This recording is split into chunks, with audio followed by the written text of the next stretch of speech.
लाखे एक wellness coach 100 दिवस आरोग्याचे या सिरीजमध्ये आज आपला पहिला दिवस आणि आजचा आपला विषय आहे वजन का वाढतं. तर तुमचंही वजन वाढत चाललंय आणि त्यासाठी तुम्ही खूप सारे प्रयत्न करताय परंतु तुम्हाला यश मिळत नाहीये. तर वजन वाढण्याचं खरं कारण काय, तर आपण खूपदा चालायला जातो, कमी जेवतो, तरी आपल्या पोटाचा घेर कमी होत नाही आणि आपल्याला काय वाटतं की फक्त आणि फक्त जास्त खाल्ल्यामुळे आपलं वजन वाढतंय. परंतु वजन वाढण्याचं खरं कारण म्हणजे आपल्या ताटातील पोषणाची कमतरता. अनेकदा काय होतं तर खूपदा आपण भूक लागल्यानंतर समोर येईल ते खातो आणि भरपूर खातो, परंतु आपण पाहतो का की आपण जे खाल्लंय त्यामध्ये प्रोटीन, फायबर, विटॅमिन्स, मिनरल्स किंवा शरीराला लागणारे पोषक घटक आहेत का, नाही.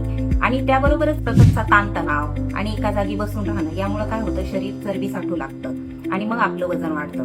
मग यावर उपाय काय, तर महागडी औषधे का, नाही. आपल्या लाईफस्टाईल मध्ये छोटे छोटे बदल करणं. तर हे बदल कुठले, तर योग्य आहार, जेवणाच्या योग्य वेळा, नंतर पुरेशी झोप, पाण्याचं योग्य प्रमाण आणि आपल्या ताटात सकस आहार असणं होय. 100 दिवसाच्या या आरोग्य सिरीज मध्ये मी तुम्हाला असे छोटे छोटे बदल सांगणार आहे. तुम्हालाही तुमचा आरोग्यपूर्ण प्रवास सुरू करायचा आहे तर मला एक असा मेसेज करा आणि डे 2 साठी मला नक्की फॉलो करा. थँक्यू.